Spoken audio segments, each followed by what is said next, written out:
Welcome to the Golden Age of Cinema podcast, a film review show where our panelists share their take on films from the Golden Age of Cinema, the 1990s.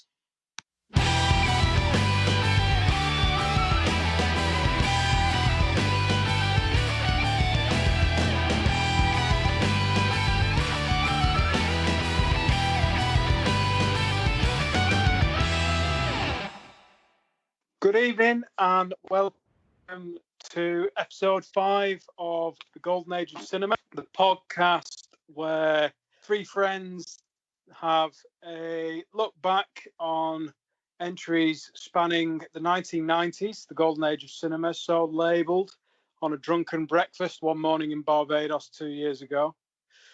I'd like to welcome my panellists, as ever, Seb James and Mike Holmes. Evening, fellas.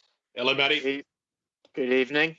And this week we are reviewing 1995's The Usual Suspects, the first entry into the filmography of Bryan Singer.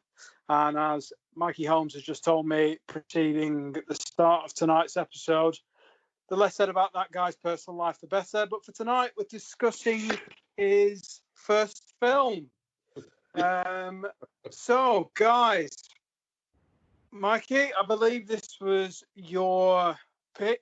I'll hand over to Seb for his initial synopsis, but then it's a bit of your own view on this and why you decided to include it this week. Okay, so The Usual Suspects is a 1995 neo-noir mystery film directed by the questionable Bryan Singer and written by Christopher McQuarrie. It stars Stephen Baldwin, Gabrielle Byrne, Benicio del Toro, Kevin Pollak, Shaz Palminteri, Pete Postlethwaite, and Kevin Spacey. The plot follows the interrogation of Roger Verbal Kint, who's a small-time con man, who is one of only two survivors of a massacre and a fire on a ship dockyard in the port of Los Angeles. Through flashback and narration, Kint tells an interrogator a convoluted story of events that led him and his criminal companions to the boat and of a mysterious crime lord known as Kaiser Soze, who controlled them. So the film was shot on a £6 million budget, had a working title taken from a column in Spy magazine, which was The Usual Suspects, and was after one of Claude Rains' most memorable lines in the film Casablanca. And Singer thought that would make a very good title for the film. So it premiered at Cannes, released to very favourable critical reviews, and also McQuarrie won the Academy Award for Best Original Screenplay. Spacey also won the Academy Award for Best Supporting Actor for his performance as Verbal Kint. This was considered by the Writers of Guild America as the 35th greatest screenplay of all time. So it's a very well-received movie. That's interesting. As ever, Seb, we're always indebted to your ability for yours and St. Paul's ability for reading Wikipedia entries. So thank you very much. Mikey, over to you. Why did you pick The Usual Suspects? What's this film mean to you? So, to answer that question, Matty, I would have to go back to when I first saw this film. It was a sleeper hit of 1995. Bearing in mind that same year I'd had to endure Batman Forever, great film, Congo, and Natasha Henstridge in Spacey. So it was not for me. 1995 was not a great year for cinema per se. Speed 2. Warner. Well, Matty. Warner Brothers got far too much of my hard-earned. 4 Rooms. Wasn't hard-earned. My dad's hard-earned cash at the time. But then this came along, and I actually saw this with my dad in a small cinema in country New South Wales. He went in saying, I've heard a few good things about this movie. I'm not quite sure what it's about, but let's go and watch it. Went in and saw it and really was blown away. It was a competent, good film in its own right before the twist at the end, and twists are so rarely done well. But I might argue that this is, I want to say maybe the best I've ever seen, but it's certainly up there. I came out of the cinema with just total wow experience. What have I just seen? What just happened? Really was a good experience for me at the time. And I think whenever I sort of consider, my top 5 movies from the 1990s, this always makes the list because it's just so well done across the board. The acting is excellent. It's a good but admittedly unsung cast. Though it did make superstars of a couple of the actors in it, but when it was made, pretty much everyone was known, but unsung, sort of a B-listers in terms of casting, and just the overall experience of the movie is just so good. So for mine, it's always on my sort of top 5 list from the 90s, and I really do struggle to think of a better cinematic experience from that time. That's a good take, good introduction to that. So you've painted quite a picture there as to when you saw it. I mean, surprised, Mikey, that you put it above Batman Forever in terms of the pantheon of 1995. We haven't quite reached 1997 levels yet, but that's interesting. Seb, what about you? You own the DVD, which we've established prior to today's episode, so a veteran of The Usual Suspects, having come to a lot of the films in the series so far new with fresh eyes. But when did you first watch this? Yeah, so I think I first watched this when I was maybe 12 or 13 or something like that. My dad showed it to me as one of the great films of all time. That's kind of how I built it up. And yeah, I just sort of remember watching it and, falling in love with the of scenes in it, namely the lineup scene at the beginning is great. And then just sort of being similar to Mikey, like totally and utterly shell-shocked at the twist. It was one of those films where you'd finish it, the credits would roll, and you just sit there in total and utter spellbound shell shock. So that's kind of what my initial experience of that film was, as just it being introduced as one of the greatest films of all time, and kind of delivering certainly on that shock value at the end. Great. Okay, so you came to it quite early then, and ironically enough, I did the same. I had a friend of mine who I grew up with, who parents were both very close, and me and this particular friend, we used to always go out to Blockbusters. Shout out if everyone remembers Blockbusters, and we'd rent those films that you weren't really meant to do. Smash in a Morrison's pizza and enjoy a 15 or an 18 in this case, when we were 12 years old. So I actually did, the first time I ever watched this film, I did a double header with this and Terminator 2. Which was what a double header. Yeah, absolutely. Which did you watch first? Which did I watch first? I watched this first. God, imagine watching another film after this.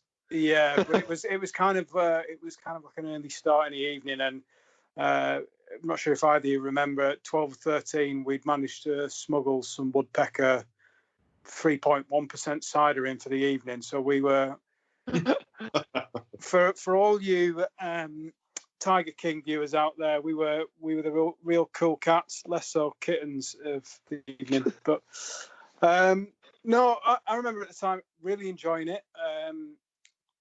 Not so much that first viewing, just actually been a bit confused by it. But the real first time that I got to appreciate it was at university. For earlier viewers, it wasn't an Oranji Boom evening. I remember having we had a bit of a 90s marathon as a precursor to the Golden Age of Cinema podcast. And I just remember at the time thinking, you know, you get the cheap laughs with the Benicio del Toro performance. It kind of is the emergence of Kevin Spacey. I think that's fair to say. And Mikey, I didn't realise until you just pointed it out that Bryan Singer, it was his first film, something like 27, 28 years old.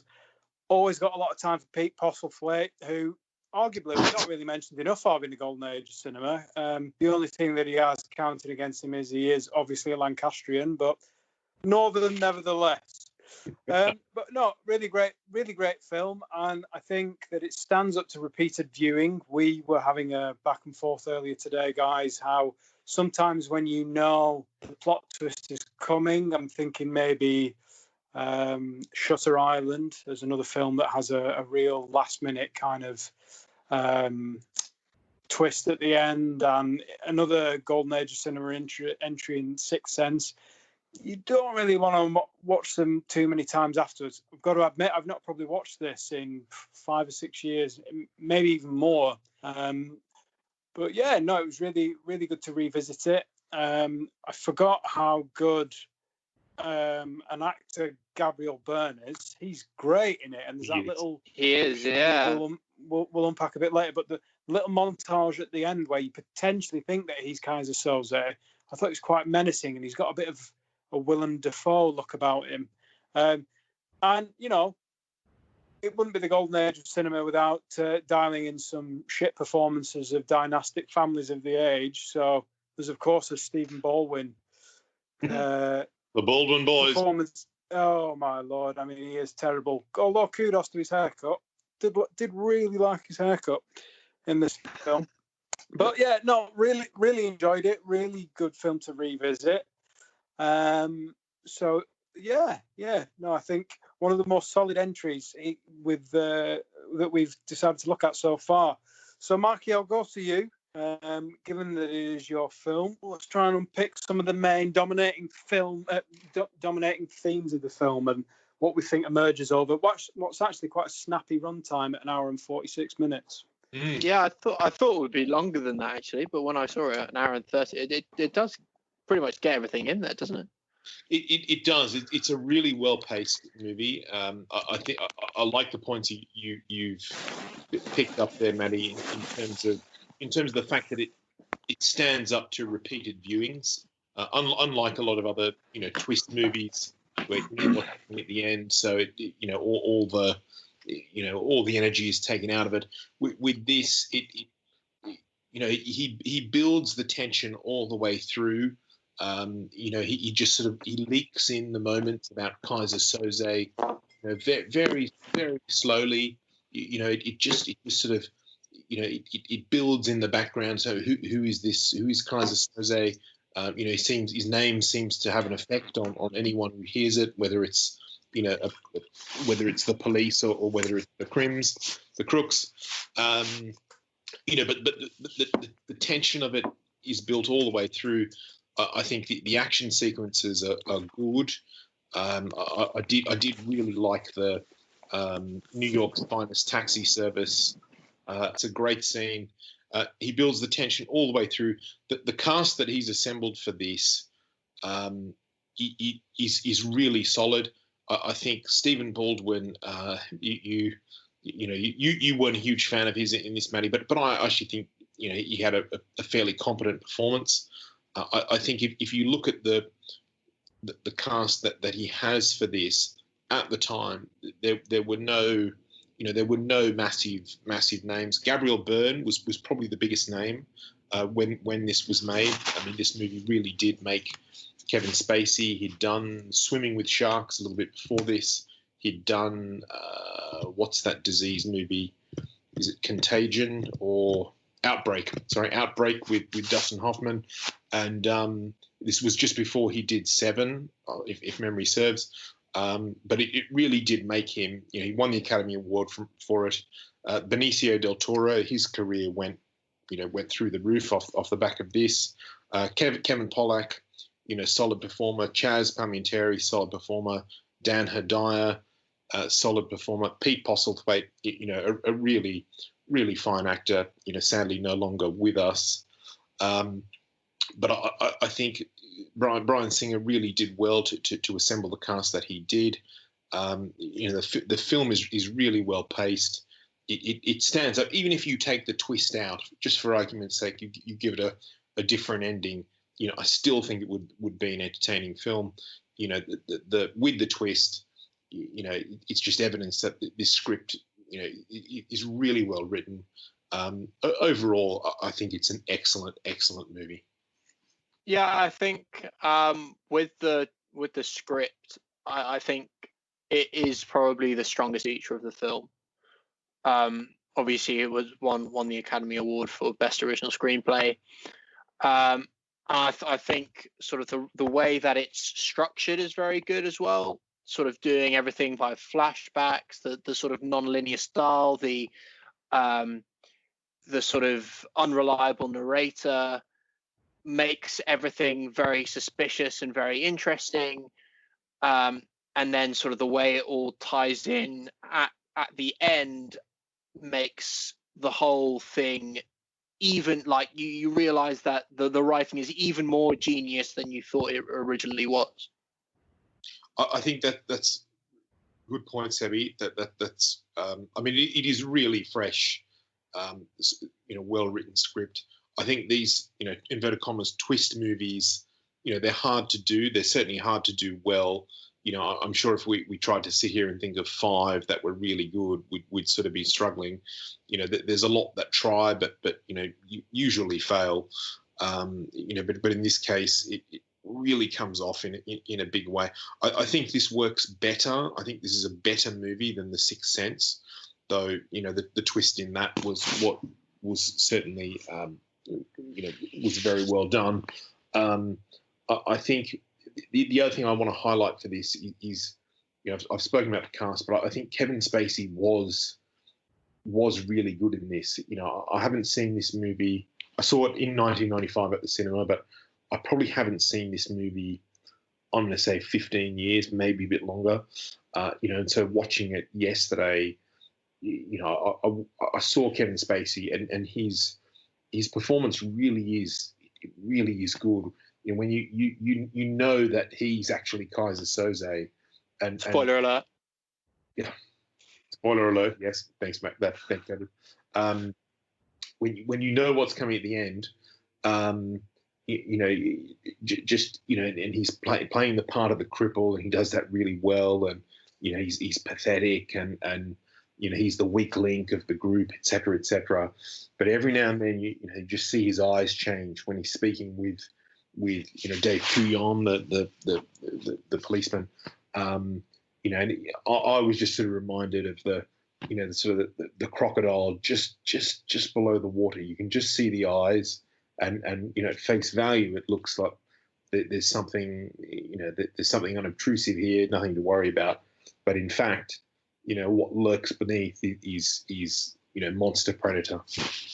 Yeah, it's I think when you talk about the twist and the strength of the twist and why this twist works when some others in some other films maybe don't, or not as well, it's kind of built on Kevin Spacey's convincing performance as a worthless cripple. Very much so. Yeah, it's interesting. One of the main sort of things that I picked up about this film is that there's a lot of talk about the devil. I think very much it's the case that Kaiser Soze, or Verbal Kint, or whatever, is the embodiment of pure, ingenious, superpowered evil. And it's how evil can take many forms, and it's the form that where you think it's it's the whole wolf in sheep's clothing is the most threatening and the most ingenious and the most effective kind of evil. The evil that gets you when your guard is down, but behind it has this threat of sort of fantasy and your imagination as well being sort of the other side of it, that is scarier than anything that could possibly be real. And utterly ruthless, heartless, as demonstrated with the story about Kaiser Sose back in Turkey. He shoots his own wife and children to demonstrate to the opposition the lengths that he will go. You really do understand that this is evil incarnate. I think that's a little bit of a ghost story. It's a myth. It's something that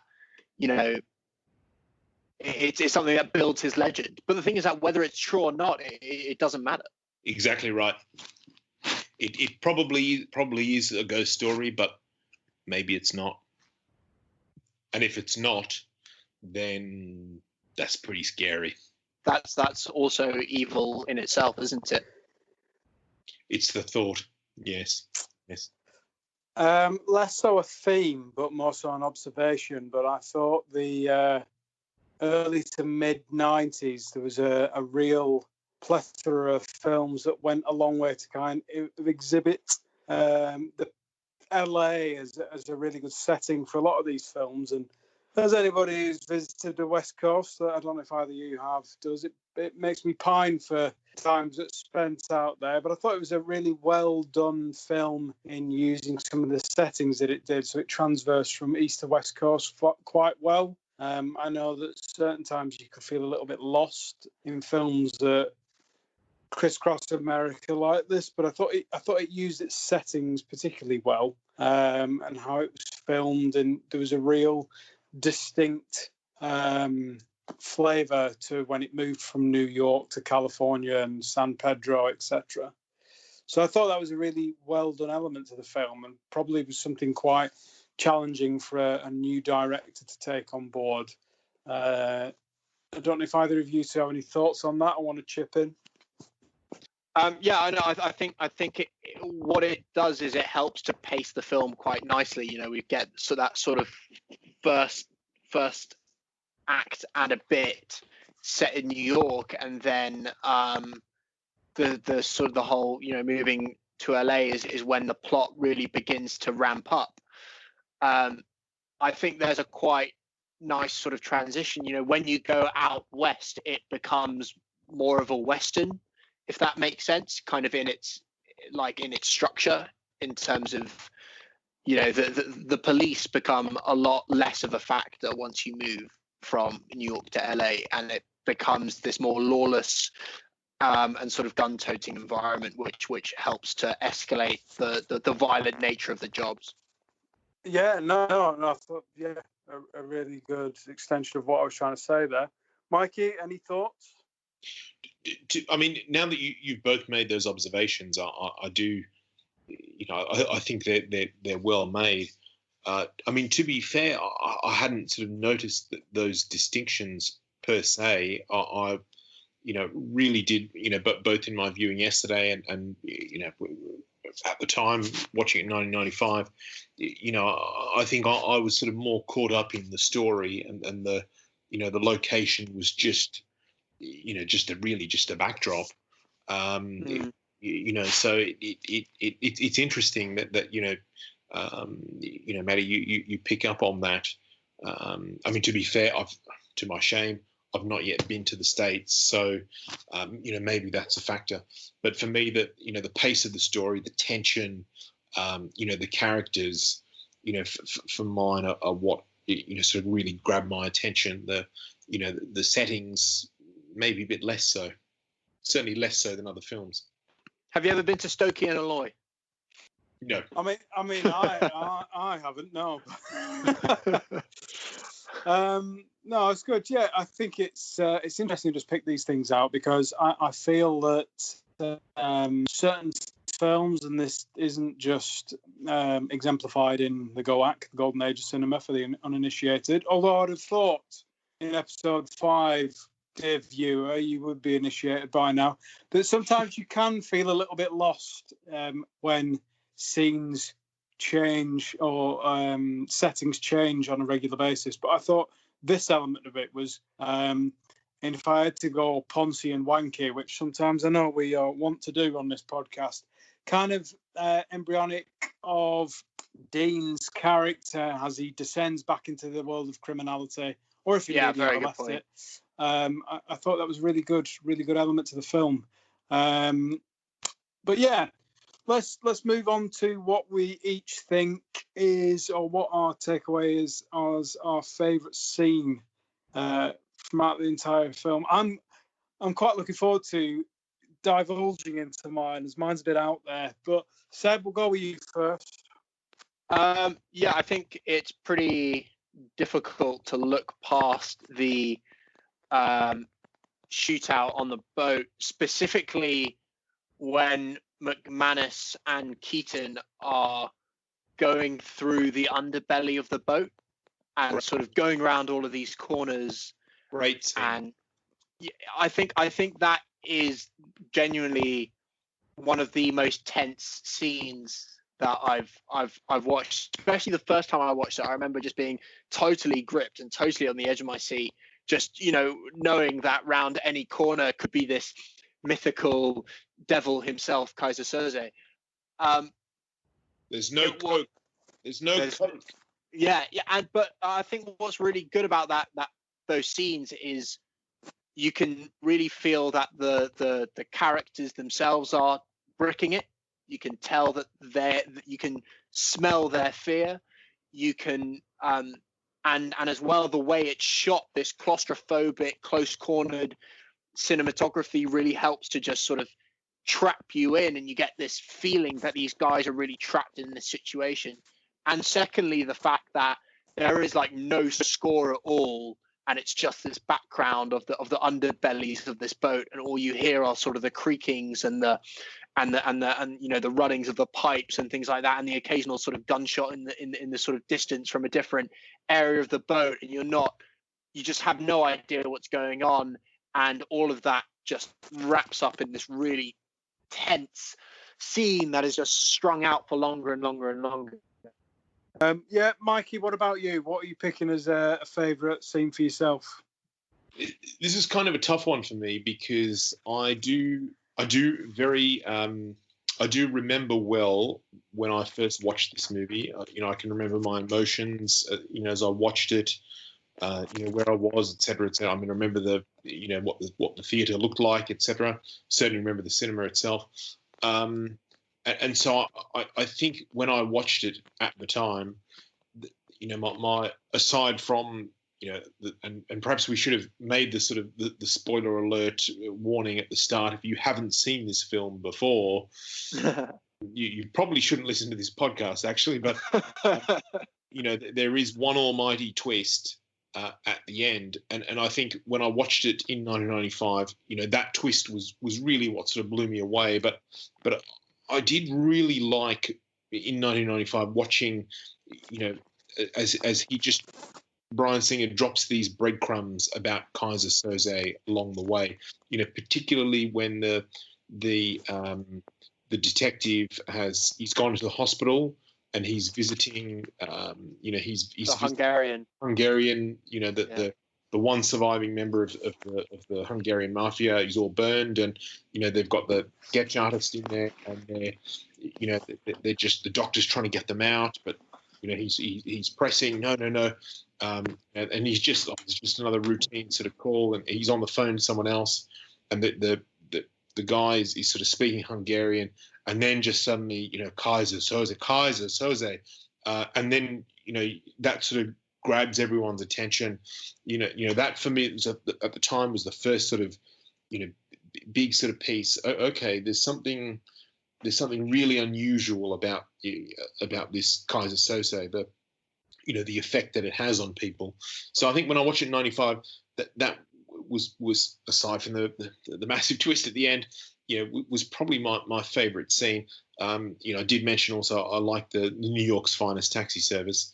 that was really good. When I watched it yesterday, I think, I really like how, when Verbal Kint and Dave Couillon, they've come to the end of their sparring, and Couillon said, "Well, you made bail 20 minutes ago, off you go," and he leaves, and you think you've had the spoiler alert, you think you've had the twist, and you think Keaton is Kaiser Soze, and you think, well, wow, I really didn't see that coming, and Dave Couillon, he's there, he has a bit of wisecracking with Dan Hedire's character, Sergeant Jeffrey Rabin, at his desk, and he just sits on the desk, he's having the cup of coffee, and he just starts staring at the notice board, and he's relaxed, and he feels,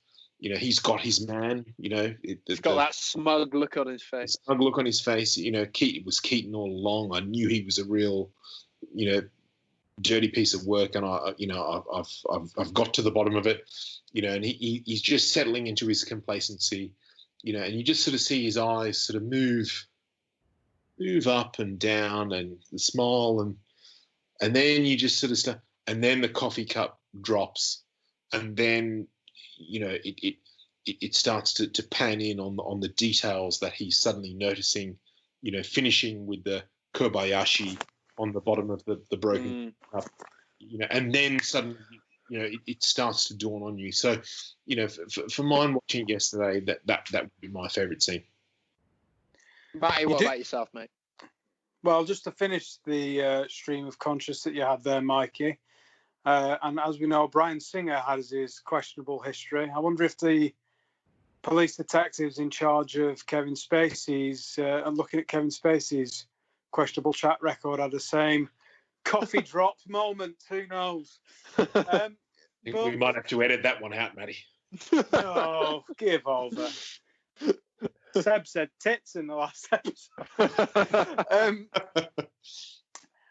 For me, I really enjoyed, and it's funny that you ended there mentioning Kobayashi. I really, really enjoyed the scene with Kobayashi in the lift. Yeah, great scene.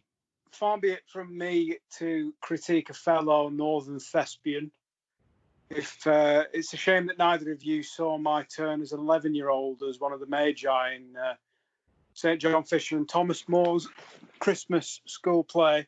But Pete Postlethwaite, was he a Pakistani? I'm not quite sure, because there's a lot of Pakistani references. But that film, that scene in particular, I thought was really good. Just how he really flipped it at the last minute and said, "Oh, well, it looks like you're going to kill me. You've brought me up here to kill me anyway." And then he said, "Okay, well, I'll get to your uncle. I'll get to your cousin. I've got your girlfriend downstairs." I mean, you could argue that the thread maybe kind of does unravel, and it's actually one of the first precursors to the revealing of Kaiser Soze, because there isn't any mention of anybody directly involved with Kevin Spacey, is there? I don't know if either of you picked up on that. It was the first time I picked up on it, having just watched it prior to the podcast. But everybody else is under threat, other than Kevin Spacey's or Verbal. I forgot his surname now. Yeah, no, but there's no. Pete Postlethwaite's character, Mr. Kobayashi, never makes any mention of Verbal Kint's family or anybody associated with him. So you could argue that's the first giveaway, first sign, really, or giveaway. But I thought it's a precursor to the other turn on its head, which is the culmination of the film. Yeah. But I thought Postlethwaite was brilliant. He's incredibly calm. He's incredibly measured. I mean, I'm not quite sure what's going on in the rest of the building. And there's that real killer line where he says, "And you two, and you guys can get rid of the other two bodies as well." But I mean, Postlethwaite's not in it much. I don't know if have either of you seen The Town? Yeah. 2011, yeah. just before. I mean, that was released just after he died in 2011. But he has a similar type role in that film where it's minimal screen time, but it's really impactful, and he has a really clear direction on the future of the story and how the story develops. So I thought that was excellent, and it was just, a real representation of how the film messes with your head a little bit, but does it in a really clever and sensible way. Because quite often you can feel cheated with those type of films where, there's that switcheroo and it can feel not really in fitting with the story. But this, it's building on the idea of who Kaiser Soze is, and it's doing it in a really clever way, I thought. Yeah, for sure. I totally agree that whenever Postlethwaite is on screen, he totally does steal the show. And you're right. This twist works because it is a consistent twist. It's a twist that the whole film is based upon. It's a film. It's a twist that underpins and adds, at the same time, sort of underpins and is the foundation of the film, but is also the cherry on top of the icing that is the cake of this film. So it kind of serves both purposes really, really nicely, which is probably why it works. But I think, it's so, I don't want to say it's rare, but I think it is rare that these, these twist movies are done well. I mean, for argument's sake, you want to think of most of M. Night Shyamalan's, certainly after his first two efforts, most of his work, it features, or a lot of it features a twist, generally poorly done. And you feel like you've been dudded at the cinema. I know, Maddie, you're a massive Scorsese fan, but I thought Shutter Island was a real letdown.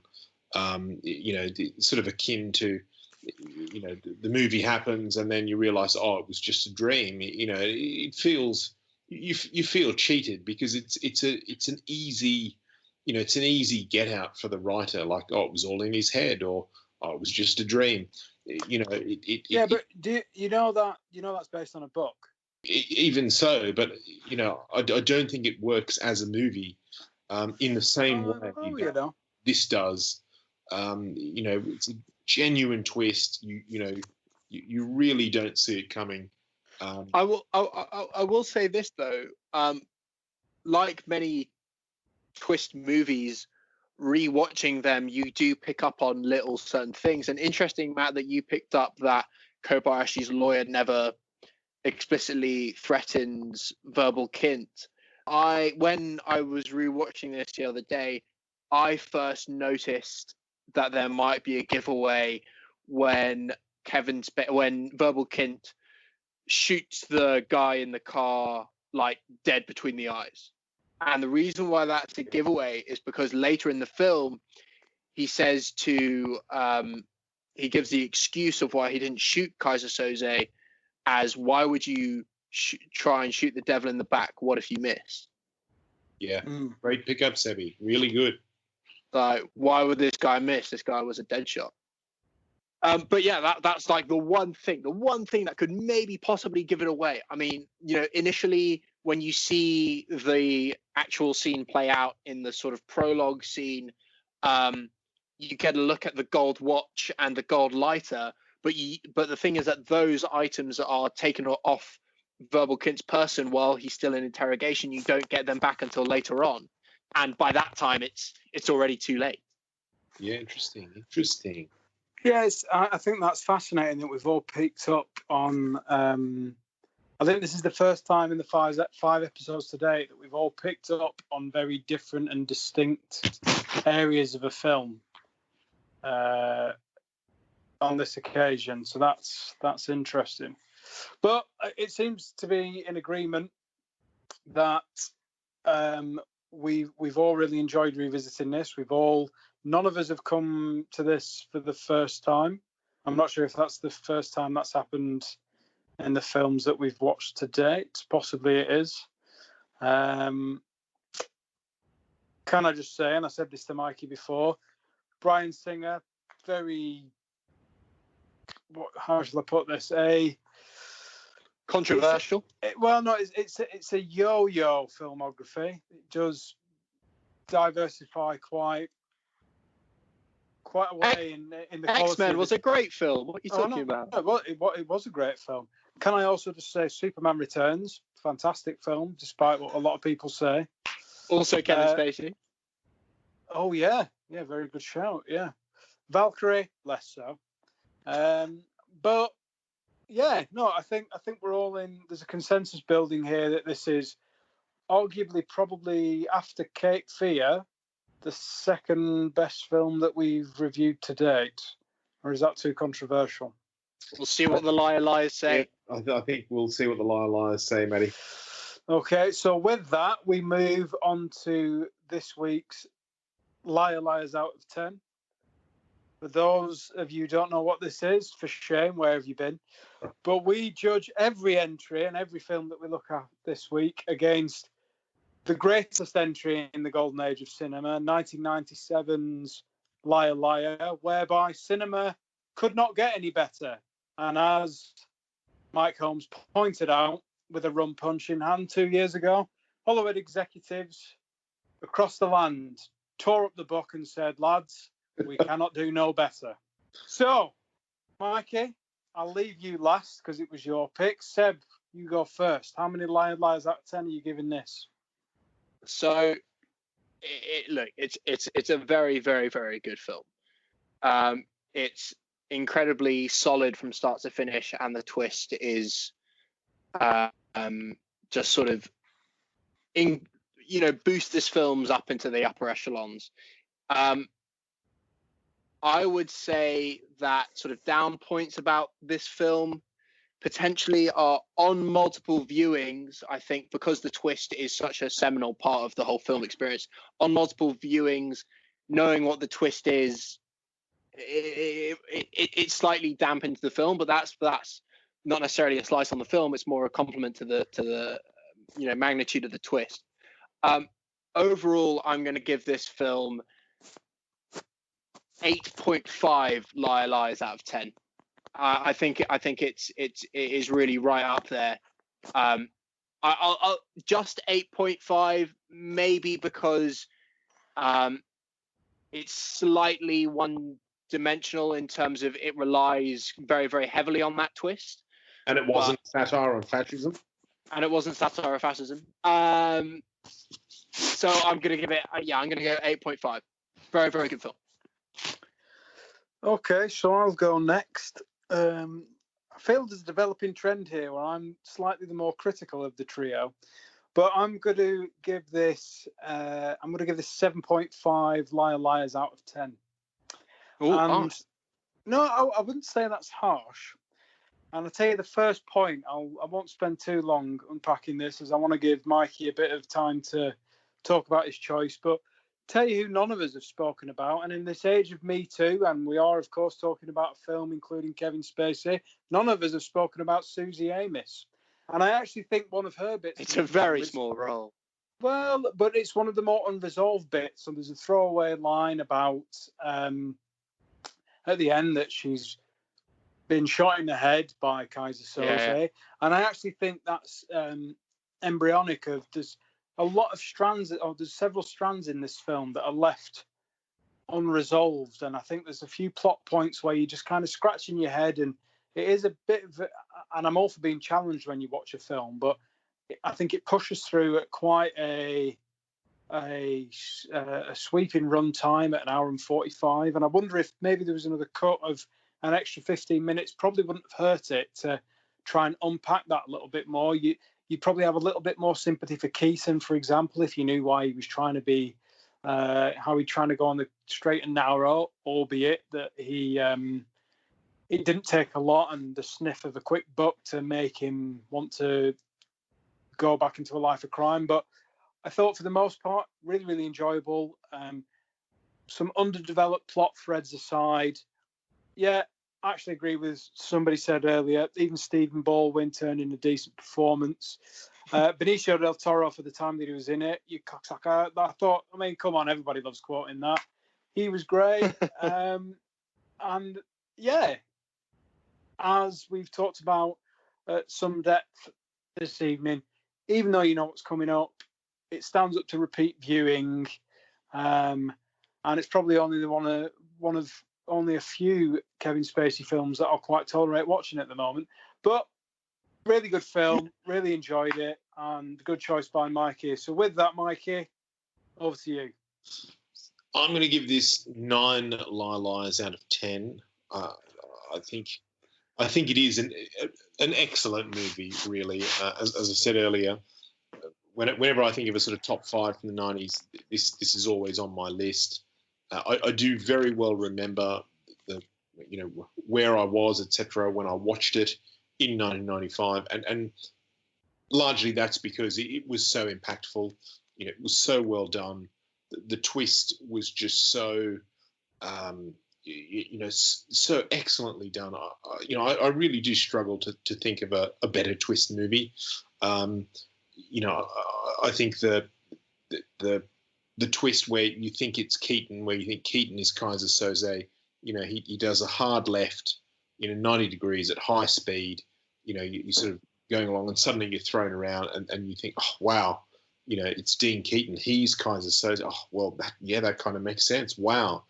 And you rumble along there for a little while Chaz Parmentieri's having his coffee, looking at the notice board, and then suddenly it hits the accelerator, flips 180 degrees, goes up to 300 miles an hour in the opposite direction, as you realise that actually no, it's Kevin Spacey. Verbal Kint is actually Kaiser Soze, and you just. I came out of the cinema in a state of shock, and I remember my dad saying, did you enjoy that? He was much the same. What did we just see? I haven't seen anything like that. As you lads have rightly pointed out, it holds up to repeated viewings. I think that the cast assembled is really well done. The screenplay is excellent. Kevin Spacey did deserve an Oscar for it, I think. So, bear in mind that the film very nearly didn't get made, and bear in mind that Bryan Singer, leave all the other stuff aside, he was a young, very young man when he made this for a sort of first substantive effort. Really, it's really well done. So, I think nine lies out of 10. It's on my top 5 of all time for the 90s. For the 90s. Good to say. Is there any other era of cinema? Indeed. That's for another bottle of Mount Gay XO in another time. Great. Well, thank you very much, chaps. That was a really interesting discussion. As per, I'll hand over to you, Seb, to let us know what will be discussed for episode 6. Episode 6 of 10. Yes. So, episode 6, the randomizer has produced the quite suitable 1999 American teen sex comedy, American Pie, written and directed and produced. Directed and produced by Paul and Chris Weitz, written by Adam Hertz and starring Jason Briggs, Chris Klein, Alison Hannigan, Natasha Lyonne, Thomas Ian Nicholas, Tara Reid, Maina Suvari, Eddie Kane Thomas, Sean William Scott, and Eugene Levy. And Blink-182. And Blink-182. And yeah, it is a seminal golden age of cinema classic, this, isn't it? Caps it off perfectly, I think. Yeah, for sure. A nice late 1990s teen sex comedy. 1999. Can't wait, lads. Can't wait. Mikey, were you still a young man in 1999? I was actually, Matty. You could have argued that I was becoming a young man. I was no longer a teen or a youth. In 1999, I was still very, very young. So, were you also trying to get laid on prom night? Well, actually, I saw this with a girlfriend, so I'm pretty sure I got laid tonight. So, that is going to be a brilliant opening to the episode. I can't wait for that. Yeah. Great. Well, thank you very much, guys. Really enjoyed this evening. A great film to look back on with some enjoyment, and speak to you all next week. Thanks, lads. Great stuff.